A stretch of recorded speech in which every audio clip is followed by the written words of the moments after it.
जय श्री जगन्नाथ। आज आश्विन मासर कृष्ण पक्ष अष्टमी तिथि। यही अष्टमी को मूलाष्टमी कहा जाय थाए। अष्टमी तिथि सहित महादेव एवं मांकर पूजा श्रीहरिंकर पूजा विशेष भाव में जड़ित। अशोकाष्टमी, जन्माष्टमी, राधाष्टमी, विभिन्न अष्टमी, प्रथमाष्टमी, आहुरी अनेक अष्टमी, सेमिति मूलाष्टमी कृष्ण पक्ष पड़ुछि। यही अष्टमी अष्टमी आश्विन कृष्ण पक्ष अष्टमी को मूलाष्टमी कहा जाय थाए एवं एही दिन मां निद्रारु जागृत हुअन्ति। एक पक्ष 15 दिन पर्यंत मां शयन करिथांती। भगवान श्रीहरि विष्णु एवं देवदेव महादेव 4 मास पर्यंत शयन करिथांती। सेइथि पई तो पुरुष माने अधिक सुअन्ति, किंतु महिला माने घरर महिला माने बहुत कम सुअन्ति। काहेकि ना मां हमर कम सुअन्ति। मां 15 दिन सोईकी एक पक्ष सोईकी निद्रारु जागृत हुअन्ति। मां अधिक दिन सुअन्ति नाही। छुआंक चिंता सबले मां को रही थाए, तेणु मां अधिक दिन सोई भी पारिबे केमिति। आजिर दिन रे अर्थात मूलाष्टमी रे मांकर सहस्र कुंभ जल रे अभिषेक करा जाय थाए एवं मां निद्रारु जागृत होइतांती। मांकर 16 पूजा आरंभ हुए। आमर उत्कलीय परंपरा अनुसार 16 दिनात्मक पूजा करा जाय थाए मांक पाखरे। समस्त देवी पीठ जो स्थान रे मांकर मंदिर रहिचंती प्रत्येक स्थान चळचंचल होई उठे। काहेकि ना पार्वणर ऋतु आसिला।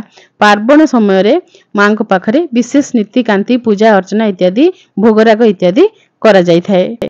आमे किंचित मात्रा रे मांकर सेवा पूजा करबा पई चेष्टा करिथाउ। घरे मांकर विग्रह अछंती। सिंहवाहिनी मां अष्टभुजा मांकर शयन विधि मध्ये पालन करिथाउ एवं उत्थापन समय रे मांकर अभिषेक करिकि बेश श्रृंगार करि देइचु। फुलर हार पिंधेइचु। मंदार फूल, अपराजिता फूल, मां को अत्यंत प्रिय बेलपत्र, हलदी रे तैयारी माळ एवं मां को लाल वस्त्र ए सब किछि अर्पण करिबा सहित किछि पन्नी परिबा मध्ये मां को पाखरे आपण देखि पारुथिबे।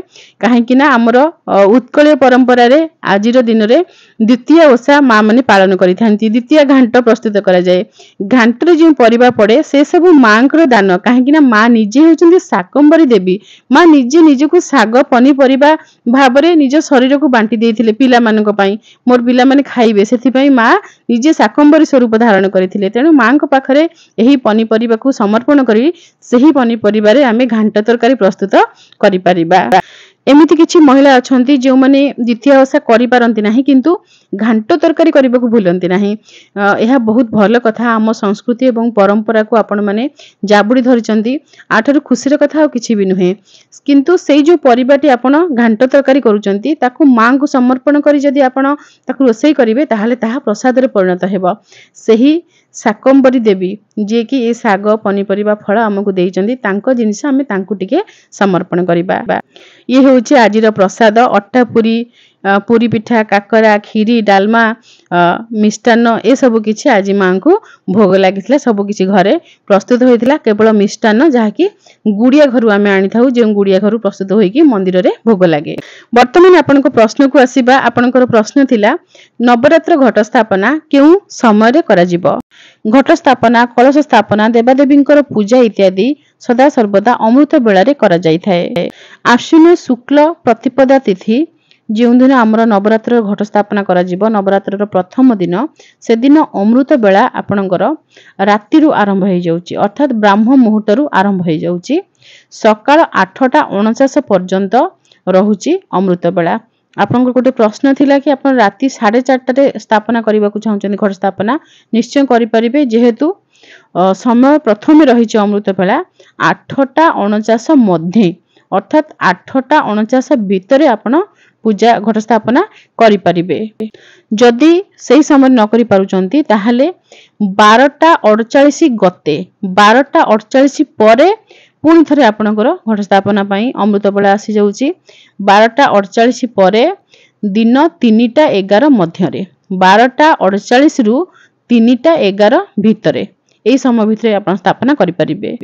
जदि से समय करि पारु नाहंती ताहाले राति 8 रु 11:13 भितरे मध्य आपण घट स्थापना करि परिबे।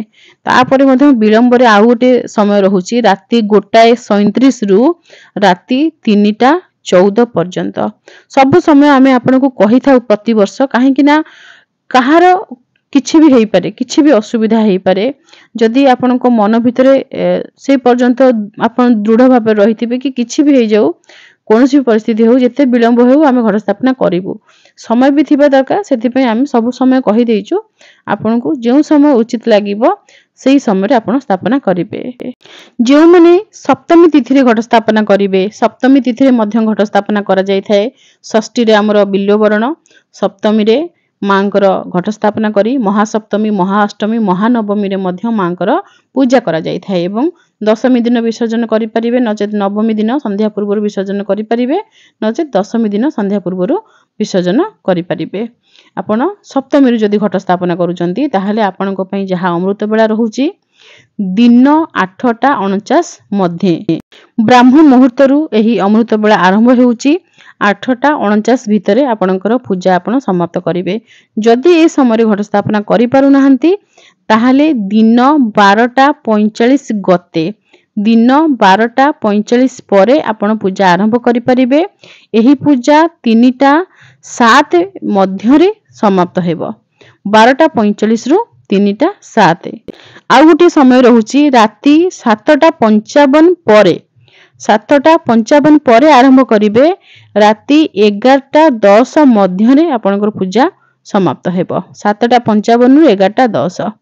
ଆଉ ଗୋଟିଏ ରହୁଛି ରାତି 1ଟାଏ 36 ପରେ 3ଟା 14 ମଧ୍ୟରେ।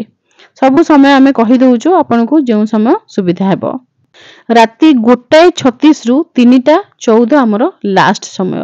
ଯଦି କିଛି ବି ଅସୁବିଧାରେ ଫସି ଯାଇଛନ୍ତି ତାହେଲେ ଏତେ ବିଳମ୍ବରେ ମଧ୍ୟ ଘଟ ସ୍ଥାପନା କରିପାରିବେ। ଆପଣଙ୍କର ଶେଷ ପ୍ରଶ୍ନ, ସନ୍ଧି ପୂଜା କେଉଁ ସମୟରେ କରାଯିବ? ସବୁଠାରୁ ଅଧିକ ପଚରା ଯାଉଥିବା ପ୍ରଶ୍ନ ସନ୍ଧି ପୂଜାର ସମୟ, କାହିଁକି ନା ସନ୍ଧି ପୂଜା ସମୟରେ ହିଁ ସନ୍ଧି କ୍ଷଣରେ ମା ଧରାପୃଷ୍ଠକୁ କିଛି କ୍ଷଣ ପାଇଁ ଆସିଥାନ୍ତି। ତେଣୁ ସନ୍ଧି ପୂଜାର ଯେଉଁ ସମୟ ରହୁଛି ସେ ସମୟରେ ଯେତେବେଳେ ଆରମ୍ଭ ହେବ ସମୟ ଏବଂ ସମୟ ଯେତେବେଳେ ସମାପ୍ତ ହେବ, ପୁରା ସମୟ ତକ ଆପଣ ଦେବାଳୟରେ ରହିବେ, ମନ୍ଦିରରେ ରୁହନ୍ତୁ ବା ଆପଣଙ୍କର ନିଜ ଠାକୁର ଘରେ ମାଙ୍କ ସାମ୍ନାରେ ରୁହନ୍ତୁ। ସେ ସମୟରେ ଅନ୍ୟ କୌଣସି କାମ କରିବେ ନାହିଁ, କେବଳ ମାଙ୍କୁ ଚାହିଁ ରହିଥିବେ କି ମା କୌଣସି କ୍ଷଣରେ ତ ମା ଧରାପୃଷ୍ଠକୁ ଆସିବେ, ପୃଥିବୀକୁ ଟିକେ ସ୍ପର୍ଶ କରିବେ। ମା ଯେଉଁ ସ୍ଥାନରେ ଆପଣ ପୂଜା କରୁଛନ୍ତି ସେ ସ୍ଥାନରେ ବିରାଜମାନ ହେବେ। ପ୍ରତିବର୍ଷ ଆମେ ଏ କଥା ଆପଣଙ୍କୁ କହିଥାଉ। ସନ୍ଧ୍ୟା ସମୟ 5ଟା 42ରେ ସନ୍ଧି ପୂଜା ଆମର ଆରମ୍ଭ ହେଉଛି। 6ଟା 30 ସମୟରେ ସନ୍ଧି ପୂଜା ସମାପନ। ଏଠି ପଞ୍ଜିକାରେ ଯେଉଁ ସ୍ଥାନରେ ଲେଖା ଅଛି ସେ ସ୍ଥାନଟା ଆମେ ଏମିତି ଚିହ୍ନ କରିଦେଇଛୁ ଯେମିତି ଆପଣ ନିଜେ ପଢିପାରିବେ। ନିଜେ ପଢନ୍ତୁ। ଅଦ୍ୟ ସନ୍ଧ୍ୟା 5ଟା 42 ସମୟରେ ସନ୍ଧି ପୂଜା ଆରମ୍ଭ, ଅର୍ଥାତ୍ ସନ୍ଧି ପୂଜା ଆରମ୍ଭ। 6ଟା 30 ସମୟରେ ସନ୍ଧି ପୂଜା ସମାପନ। 5ଟା 42 ରୁ 6ଟା 30 ଆପଣ ମନ୍ଦିରରେ ରୁହନ୍ତୁ, ଠାକୁର ଘରେ ରୁହନ୍ତୁ, ଭାଗବତ ଟୁଙ୍ଗିରେ ରୁହନ୍ତୁ, କୌଣସି ବି ଦେବାଳୟରେ।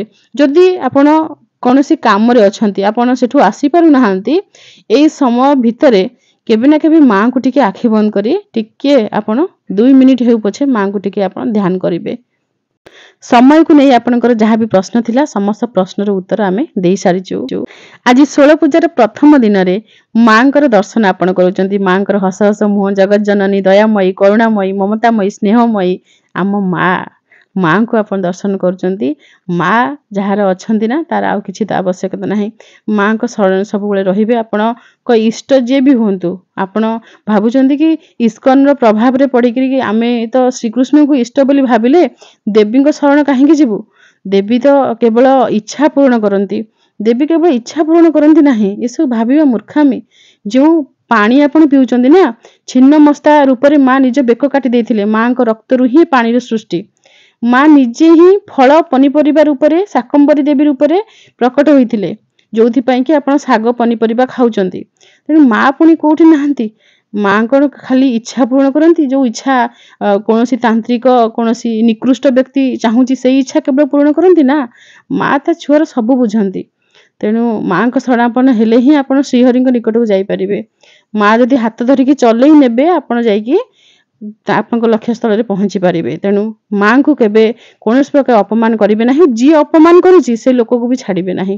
ସେ ଯେଡ଼େ ବଡ଼ ସଂସ୍ଥା ହେଇଥାଉ, ଯିଏ ବି ହେଇଥାଉ, ତା ବିରୁଦ୍ଧରେ ଆପଣଙ୍କର କର୍ତ୍ତବ୍ୟ ଆପଣ ପଦେ ହେଲେ ସ୍ୱର ଉତ୍ତୋଳନ ନିଶ୍ଚୟ କରିବେ। ଯାହା ଆମେ କରିଥିଲୁ ଆପଣଙ୍କର ମନେ ଥିବ, ଇସ୍କନ ସଂସ୍ଥାର ଶ୍ରୀ ପରମାର୍ଥୀ ବୋଲି ଜଣେ ବ୍ୟକ୍ତି ଯିଏକି ପ୍ରବଚନ ଦେଉଥିଲେ, ମାଙ୍କୁ ଅପମାନିତ କରିଥିଲେ, ସେ ଭିଡ଼ିଓ ଆପଣଙ୍କର ମନେ ଥିବ। ଯେଉଁମାନେ ପୁରୁଣା ସଦସ୍ୟ ସେମାନଙ୍କର ମନେ ଥିବ। बाकी सेमानक कथा मन पकईकि माने पार्वणर दिन को आम नष्ट करने चाहूनु। माँ को भल भाव आखि पूरेक दर्शन करंतु। माँ कृपामयी सब समस्त कृपा रखि था, दयामयी। तेणु माँ को संतान भाव में आम मन में दया भाव रही। जी जितेबाला पाप कर भूल कर निश्चय रोकबू, किंतु अन्य समय आम मन में प्रति दया भाव। जो माने हिंदू धर्म रे जन्म ग्रहण करिसेंती सेमानकु प्रथमे हिंदू हेबाकु पड़िबो एवं प्रत्येक हिंदू प्रत्येक ओषा व्रत निश्चय पालन करबा उचित। समस्त देवादेवी को सम्मान करबा उचित। किंतु वर्तमान पितृपक्ष रे मध्य किछि लोक पितृपक्ष पाळु नाहंती, आमिष भक्षण करूचंती। अज्ञानता कारणरू किछि लोक ओषा व्रत बा एमिति पितृपक्ष इत्यादि पालन करू नाहंती। किंतु जो माने जानि जानि पालन करू नाहंती सेमानकर अवस्था कौन हबो आपण मान चिंता करंतु। जे जानि जानि भूल करे तार दंड कौन। घरे घरे पुरे पुरे माँ विराजंतु। एतिकी कामना सहित रहूचु। जय श्री जगन्नाथ।